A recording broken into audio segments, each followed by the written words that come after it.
exactly. She was just really clumsy and she fell in the parking lot. So our main objective is to prove that Bones is innocent. Bones. Welcome back to Give It a Go, solving a cold case. We kind of had to go back and watch the end of the last video we did. So that would have been part 2. If you haven't been keeping up, I recommend going back and watching part 1 and then part 2 before you watch this one, or else you're definitely not going to know what's going on. But Andy Allen. do we read Derek? We must have, because I'm pretty sure Andy was the last one. Anyways, either way, we decided that this was the guy that did it. Sivers.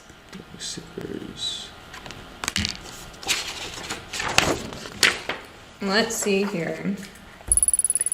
His middle name is Edward. Home address 976 Ridge Avenue, apartment 302, Riverdale, Indiana. I think we also said something last time about why all this stuff happened in Indiana. Yeah. He is left-handed dominant. As it was that the killer, they said, is either right-handed or ambidextrous. Everybody else so far is left-handed. Anyways, So he's left-handed. His shoe size is 11. Brown eyes, brown hair. He weighs 203. He's basically the same. He's pretty close to my height, 5'11". He is male. He is Caucasian. His ethnicity is also Caucasian. He is 37 years old. He has several tattoos on both arms. Prior military experience, 12 years in Navy, honorable discharge. Oh yeah, he's the guy with the son. With the son. Yeah. He was taken away, right? Yes. Yeah. Oh yeah, she was bludgeoned. She blunt force trauma to the head. Right. That's what it was. She was shot. It wouldn't matter what hand was used. Yeah. Well, okay, so prior arrest in 94, he was arrested for domestic violence. Prior felonies, he was never convicted, so I guess that was dropped. Outstanding warrants. Who is this freaking cop that put this together? It says probably not. What do you mean probably not? Employer, Walmart. Work phone number's there. Employee address is there. He's been there for 9 months. Occupation, loss prevention. Cool. He drives a 92 Ford Bronco. The color is black. The license plate is 74A7198. So individual statement that was taken 5/8/1998 at 9:30 p.m. I was boating with Admiral Joseph Arthurson from around 8:30 p.m. to 10:30 p.m.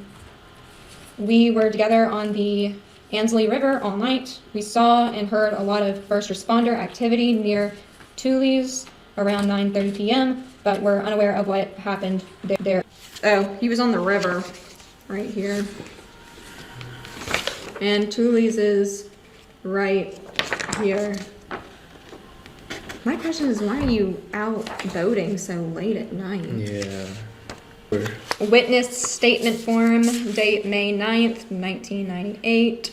Name, Chris Adams. Address, 65 W Mumbo Lane, Riverdale. August 2nd, 1974. So the narrative. I confirm that this is the man I have seen several times at Helping Hands Mental Health Clinic. I have provided landscaping services at the clinic for about 2 years. I would estimate I knew Derek for 2 years. I seem to recall that we met when he was exiting the building and he noticed the Navy tattoo on my forearm. He mentioned that he was also a Navy man, and we struck up a conversation about the difficulties of adjusting to life after leaving the Navy. I would see him after that, and he would talk. On a few occasions, we would just share a nod. I would say that he was generally in good spirits when I would see him at the clinic, but there was an occasion yesterday where I would describe his mood as irate. The incident began when I was in the parking lot. It was yesterday, May 8th, 1998.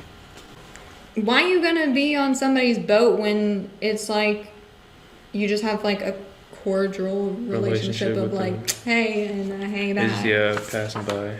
Pulled up to the parking lot with an angry look on his face. I asked what he was doing there. I would usually only see him picking up or dropping off his son, but I had heard through the grapevine that he no longer shared custody of him. He proceeded to rant about how angry he was that he served his country and he can't believe the kind of disrespect he gets from civilians. He then began raising his voice and screaming. I tried to get him to calm down, but he kept screaming. When Miss Ashcroft, our victim, came to the parking lot to get to her car, he began screaming right at her, saying things like, "You have no right to keep me from my son. You will pay for this, young lady." She attempted to simply ignore him and leave, but I could tell she was scared. I have to admit, I was a little afraid myself. I've had previous experience with vets who get involved in angry situations, and it's never good. There was a look in Derek's eyes that I had seen before in other vets right before a breakdown. I don't know if he did it, but he sure looked like a man with a lot of rage and nothing to lose. That's all I know. Yeah. I'm talking about Derek and Ashcroft. So No, he knows her. Remember? Because she's a counselor. And at the clinic? Yeah, at the clinic, sorry. At the mental health clinic. Mm-hmm. And she said something about how he shouldn't be allowed custody. So this is the full recorded interview with Derek Sivers on 5/10/1998 at 2:16. The location was Riverdale Police Department, interview room B. Detective Jack Stason, Riverdale Police Department. I'll be the detective. Okay, cool. Okay. All right. How about Chief Petty Officer Derek Edward Sivers?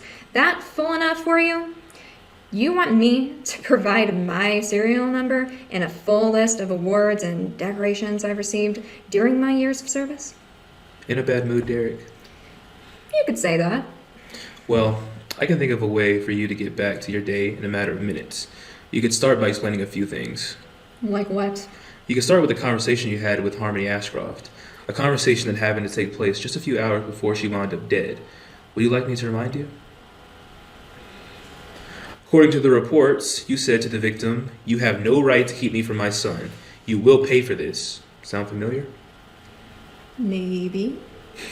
Sounds like you were pretty upset at that young lady. I wasn't pretty upset. I was pissed. She testified in court that I was an unfit father. I see. Can you believe that? After everything I've done for this country, that's how I get treated? She just gives her opinion about something that's none of her business, and the government takes away my son. So did she pay for it? I'm sorry? What did you do to Harmony? Tell me. Here's this young, snotty lady doctor helping the court take your kids away from you. How did she pay for it? She didn't. Not by me, at least. You should start by making a list of all the families she's torn apart. Really? So it was just a coincidence that you had this issue with her and she wound up dead later that same evening? Coincidences happen. True. You know what else happens? Guys with a history of having a short fuse lose their cool and people get hurt. You ever see that? Well, yeah, but... This ever happened to you in the Navy? Look, what happened in the Navy is not... Answer the question, please. Did you ever lose your temper while in the Navy?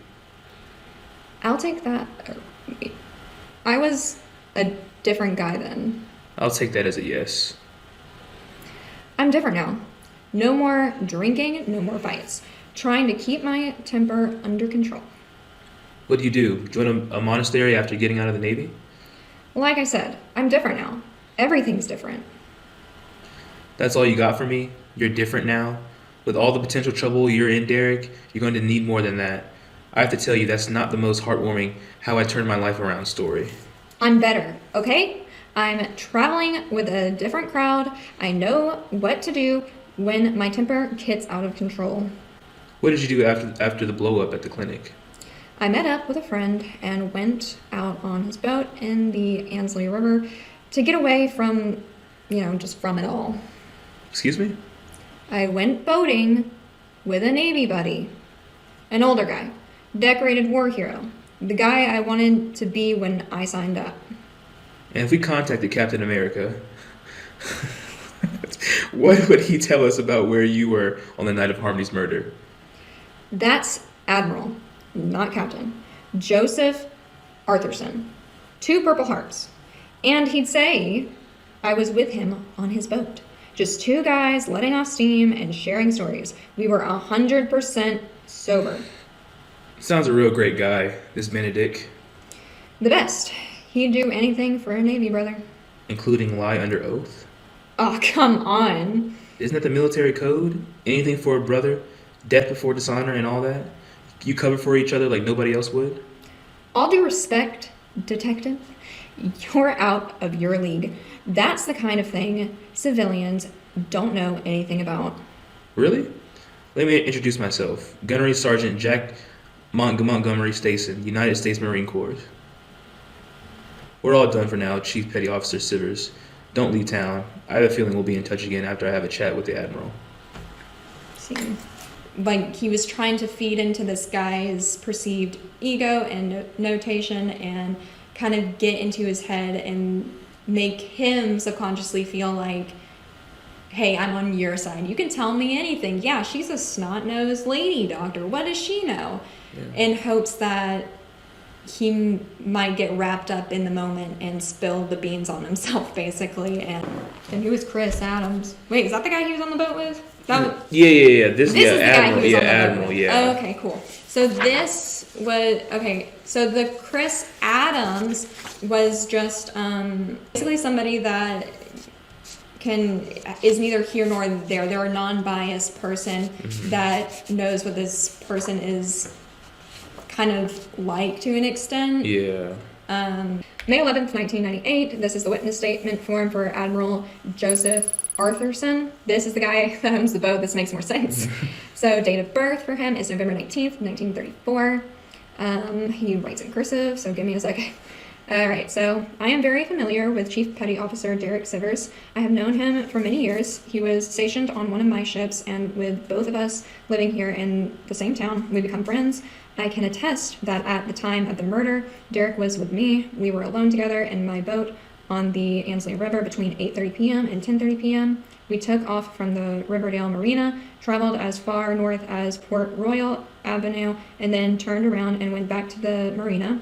It had been a stressful few weeks for Derek, and he needed a friend and mentor to hash things out with. He's having custody issues with his ex-wife. In addition to having been with him at the time of the murder, I can also attest that for all his flaws, he's made great strides at keeping his demons under control. As an individual who has struggled with his own issues, I know the road to sobriety isn't always an easy one. Tully's. Yeah, so basically they started here, went up here, turned around, went back here. So yeah, it's very possible that they did hear all the commotion that was going on. If they were out on the boat starting at 8:30 to 10:30 p.m. and they went from here to here and back, I don't know how long that would take. I can't see if that checks out, but you guys might be able to. Okay, this is from the family court judge. May 6, 1998, family court, county of Wilson. Meredith Young Siver, petitioner, versus Derek E. Siver, respondent. Temporary order of custody. A petition was filed by Meredith Young Sivers seeking sole custody of Chester Sivers, born on September 10th, 1986, as a modification of this court's prior order entered on June 8th, 1995. The matter having come on for an emergency hearing before me on May 6, 1998, at which time the petitioner appeared with her assigned attorney, Lance J. Matthews, ESQ of Riverdale, Indiana, and a witness whose name has been redacted, and I'm going to have to assume that that was probably Harmony. The respondent appeared with Frank Avenetti, ESQ of Riverdale, Indiana, and the subject child was represented by Brian R. Dunger, ESQ Law Guardian. After taking testimony from the parties and witnesses, and based upon the findings made by this court on the record at the conclusion of the hearing, it is hereby ordered that the petitioner, Meredith Young Sivers, is granted sole legal and residential custody of Chester Sivers pending further order of this court. And it is further ordered that the respondent, Derek J. Sivers, shall have no personal or other form of contact with the subject child pending further order from the court. Dated 5/6/19. He's been violent in the past, because remember he was charged with assault. Right, but if he beat his wife though, then he should be in jail though. He should But have no, his not own, if she dropped the charge. So he was charged but not convicted, which means it never went, or that he wasn't found guilty of it. Most likely it was dropped. So our main objective is to prove that Bones is innocent. Bones. Objective 1 proves Bones is innocent. To me, we did that. You think we did that? I think we did. Because think about it. There's no way that he could have gone from point A to point B in that time span, which we covered, I think, in the second one. We matter-of-factly said, like, yeah, there's no way. And then he also said that the ring was placed in his hand. Yeah. By, he thought, a cop. And then also, I'm still going to go back to Andy's car being there. Andy's car was there on the scene. Yeah, because in the last one, he said that he was home all night and blah, blah, blah. And his landlady sold him out. She goes, no, he wasn't. Yeah, he wasn't home. Or something like that. And he was calling the clinic, blowing up the clinic's phone. Yeah. Trying to find out where she was, want to talk to her. The Rex guy. Maybe he was the one I was saying. But basically, Rex. Oh, yeah. Rex was the one calling. Stalker. Yeah, Rex was the stalker. And what I think happened was Rex overheard a conversation that Harmony's co-worker was having, talking about wanting to get rid of her or something. I don't know. But basically, I think he overheard something and he was trying to warn Harmony. Yeah. Because he seemed very distraught and upset about her passing. Yeah. And he was saying, like, he wanted to help her and it was too late because she didn't pick up the phone or call him back or anything. So basically, he stayed in for the night and just cried about whatever was going to happen. So let's just go ahead and open up bonus envelope 1, because objective 2, crack the false alibi. One of the 5 suspects in the case has lied about his alibi. We're pretty sure we already know who that is. Yeah. Your job is to find the proof. When you can prove a suspect's major lie about his alibi, visit this page to prove it. So it gives us the little... So we're opening up another one then. After cracking the fake alibi, you can open bonus envelope B with additional evidence and the final objective 3. Hint, you're looking for an obvious and unmistakable lie in the suspect's alibi. So we've proved his innocence and now he's clear to the case. So that makes sense. This is happening in real time. Oh, so this is happening in this real time. Yeah, so he just got cleared.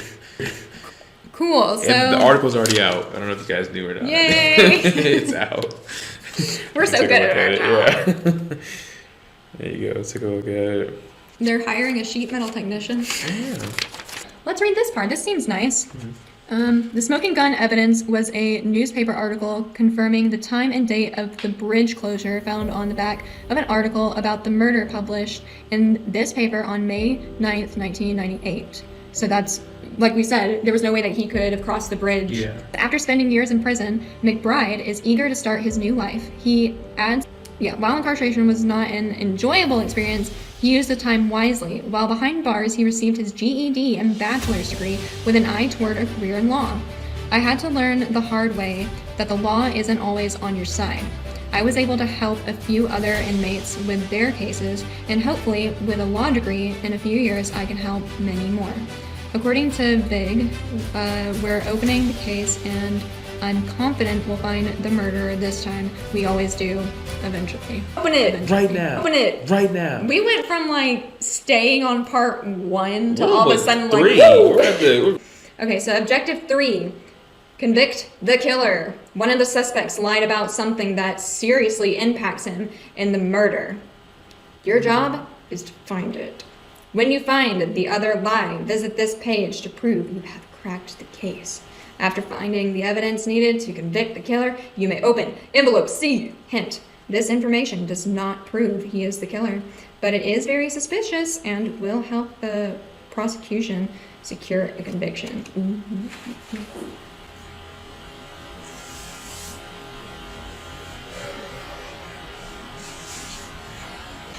To whom it may concern. This is Deborah Ashcroft. The Riverdale police would not give me your contact information, but they agreed to pass along a letter and I want to thank you for your help with my daughter's case that It's for us. Okay. I want to thank you for your help with my daughter's case. It's been decades since it happened, but I can't describe how difficult it has been. Some days are better than others, but a day has yet to pass that I didn't wish I could wake up from my nightmare. I am very glad that you've proven Mr. McBride's innocence. He's been living his own nightmare through the years, right alongside us. I feel so much guilt for all the anger I directed at him. I am struggling with all the resurfaced memories, but I'm glad some justice is being done. I hope you can continue your efforts to help find the real killer. I've always held resentment with Christian for what happened. It's been hard watching him move on with his life, always wondering in the back of my head what might be different if he hadn't left my daughter alone that night, assuming that really happened.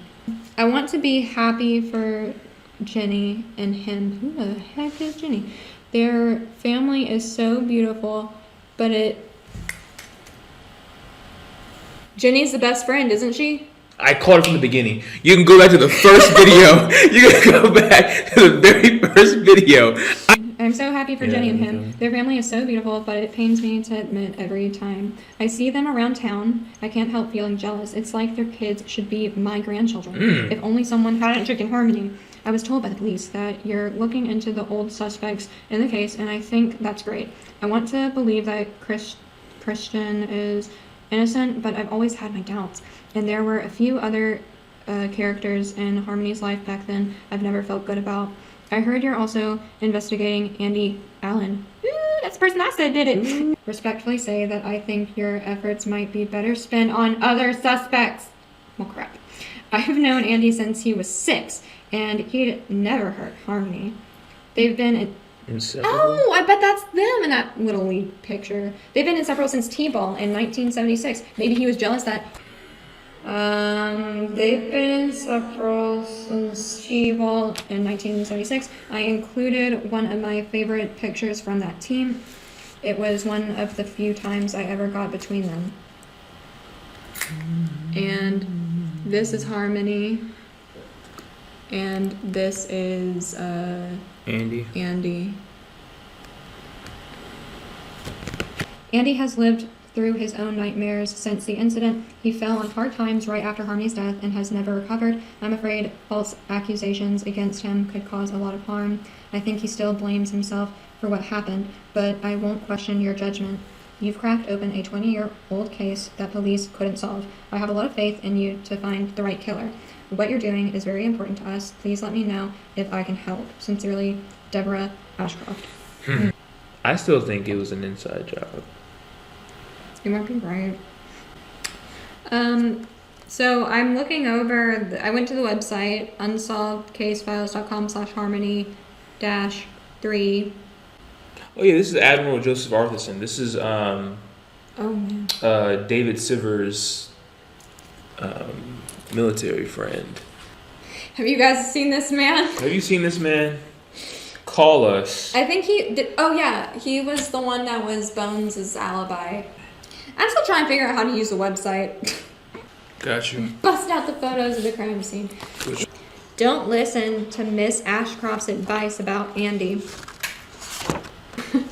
So, before we open it, we believe Andy is the killer. Well, I don't know. Do you want to... You were talking about Okay, a so lover boy who ended up marrying the best friend. yeah, I thought it was an inside job. I felt like it was an inside job. But I don't know. Maybe that's the thing. Maybe they wanted us to think that it was them all along because they were best friends, and you were like, oh. Yeah. But I don't know. Because that's who he's married to now. Yeah, that's They who have Christian's kids. married to. Jenny Rogers, which is Harmony's best friend from college. Here we go. Moment of truth. Oh yeah, we're opening bonus envelope C. Do not open it until after completing objective 3, which I think we just did. Let's see. Solved! Case file. Congratulations, detectives! You solved case number A03-05081-998. Let's find out if we actually did. There we go. It would help it. Whose name's up there? Andrew Allen! Let's go. Boom. We solved the case. All right, so let's read it anyways. So we can hear about how right we were. So date 4/21. I have been duly warned by James Vigg, who has identified himself as Riverdale Police Chief. No. Basically reading them all his rights. He's like understanding that he's in big boy trouble. Anyways, my name is Andy Allen, and I killed Harmony Ashcroft on May 8th, 1998. It was a crime of passion and not premeditated. Yeah, okay. That's what they all say. Well, I can see that though. On the evening of May 8th, 1998, I drove to Toulouse to attend Harmony and Christian Peterson's wedding rehearsal dinner. I intended to tell Harmony that I loved her, called it, and I did not think she would marry Kristen. But when I arrived at the party, I didn't have the courage to go in. I was also right about that. I didn't want to be around all those people celebrating the wedding and decided to wait to talk to Harmony by her Land Rover in the back parking lot. About 9:30 p.m., Christian and Harmony came out of the back door of Toulouse together. They were arguing, and I hid behind another vehicle since I wanted to talk to Harmony alone. Christian was really angry and screaming in Harmony's face. I was about to fight him when Christian got into a car and peeled out of the parking lot alone. I thought it was the perfect opportunity. I can just picture him going, this is the perfect opportunity.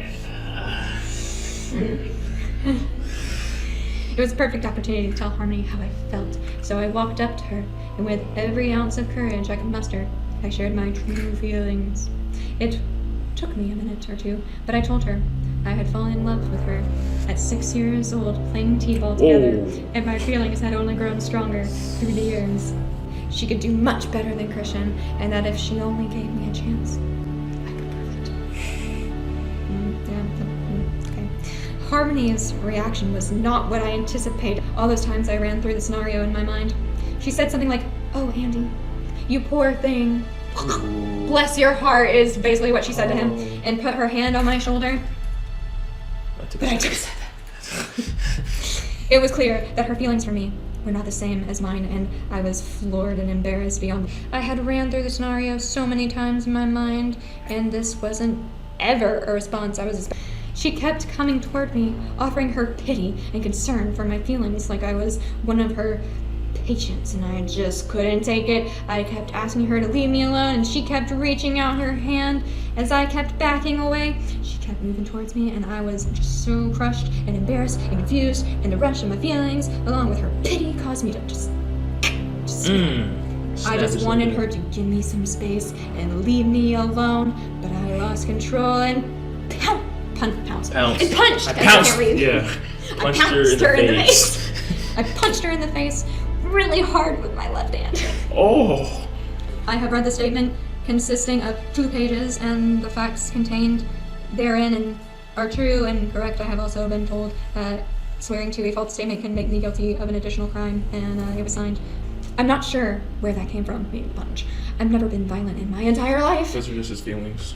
Harmony went down instantly, and I immediately got down to try to help her. She didn't have a pulse, and it was clear from the lifeless eyes on her badly crushed skull she was dead. How strong is this guy? One punch. Like The impact that, on the ground. and also the impact on the ground, because like if she got punched hard enough to get knocked out while standing up, like that's literally your entire body weight just dead falling to the ground. As I stood above her in absolute shock, I noticed the engagement ring on her on her hand and thought about how Christian caused all this. In the heat of the moment, I decided to take his engagement ring, thinking that he didn't deserve to see it on her hand ever again.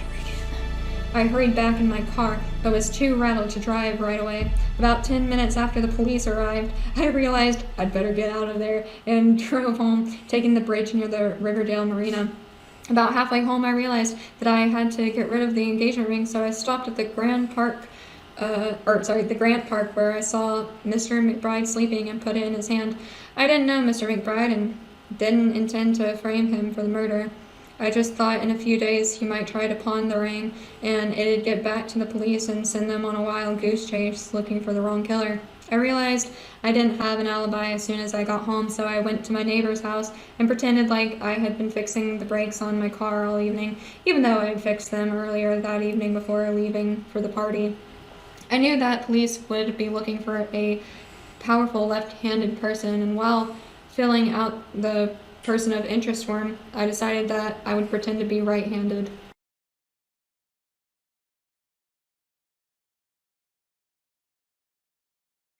I've been using my right hand since. He committed to that one. He committed to that one. I'm so sorry for what I've done to Harmony, Christian, their families, Mr. McBride, and everyone else who has been affected by my actions. I'm actually relieved to finally admit to what I did, and I hope it helps some. I'm not sure if my nightmare is finally over or just beginning. Oh, buddy, it's just beginning. Eh. Her mother stood up for you in that letter. She said, don't even worry about him. He's clear. If you think about it, we figured out pretty much everything on our second video. Yeah, we really did. We were just putting everything. We're just putting it back together in this one. You can't even all this information. All that stuff. Because, yeah, basically it was like asking, well, I guess technically us. It was like saying from all the photos, all these separate document files, like pick two that you need to convict this person. A game, tearing it apart like it's real, and but man, this is easy. Crush this. It's too easy. Give me some harder. But this is something that you could start doing as like a family game night kind of thing. So like and if just you come back to it. Yeah, so like every week come back to it. Like yeah. So that was 10 out of 10. Yeah, totally 10 out of 10. 10 out of 10. It's so much fun doing this with you. Yeah. Honestly. Yeah, it was fun. It was fun. It was so much fun. This isn't sponsored, I promise. Yeah. Unless you want to sponsor us. It's over. But it's just the beginning. Just stay on the lookout for us. We're cruising the interwebs. But yeah, we've concluded this cold case. Hope you enjoyed. Rest in peace, Sis. Until next time. See you next time. Out. Be sure to give this a thumbs up if you liked and subscribe. Like, subscribe, bye. comment. Alright, bye.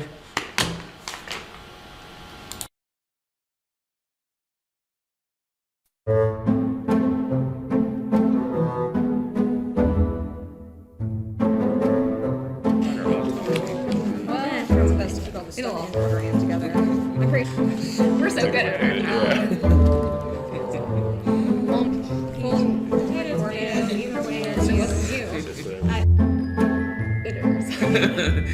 She was just really clumsy and she fell in the parking lot. I could have done better. Ooh, and we have the witness statement form. We actually have a wonderful editor who kind of compartmentalizes everything for us, and as you guys can obviously see, those are still pretty close to being an hour long, so thank you to the editor. But